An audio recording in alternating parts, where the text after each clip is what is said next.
Hi friends, ಎಲ್ಲ ಹೇಗಿದ್ದೀರಾ? ನೋಡಿ, ಈ ವಿಡಿಯೋ ಬಂದು ಟರ್ಮಿನಲ್ 1 ಅಂತ ಹೋಟೆಲ್ ಹೆಸರು. ಇದು ಜರ್ಮನಿಯಲ್ಲಿರೋ ಸ್ಟುಟ್ಗಾರ್ಟ್ ಸಿಟಿಯಲ್ಲಿದೆ. ಸೊ ಈ ಹೋಟೆಲ್ ಮಾಲೀಕರು ಬಂದು ಒಬ್ಬ ಇಂಡಿಯನ್ಸು.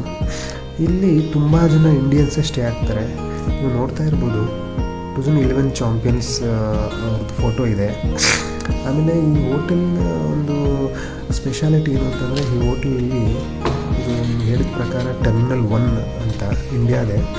ಸೊ ನಿಮಗೆ ಬ್ರೇಕ್ಫಾಸ್ಟು, ಲಂಚು, ಡಿನ್ನರ್ ಎಲ್ಲ ಸಿಗುತ್ತೆ. ಪ್ರತಿ ದಿವಸ ನಿಮಗೆ ಡಿನ್ನರ್ ಇಂಡಿಯಾದೇ ಇರುತ್ತೆ. ಚಿಕನ್ ಬಿರಿಯಾನಿ, ಮಟನ್ ಬಿರಿಯಾನಿ ಎಲ್ಲ ಸಿಗುತ್ತೆ. ನೋಡ್ತಾ ಇರ್ಬೋದು, ಈ ಹೋಟೆಲ್ ಮಾಲೀಕರು ಮೋದಿಯವರ ದೊಡ್ಡ ಅಭಿಮಾನಿ. ಸೊ ಮತ್ತು ಅವರು ತುಂಬಾ ಊಟದಲ್ಲೂ ಕೂಡ ತುಂಬಾ ಸ್ವಚ್ಛತೆ ಇರುತ್ತೆ. ತುಂಬ ಚೆನ್ನಾಗಿ ಟೇಸ್ಟಿಯಾಗಿ ಮಾಡಿಕೊಡ್ತಾರೆ ಊಟ ಎಲ್ಲ. ಸೊ ನಾನು ಹೋಗಿದ್ದು ಆಫೀಸ್ ಮುಖಾಂತರ.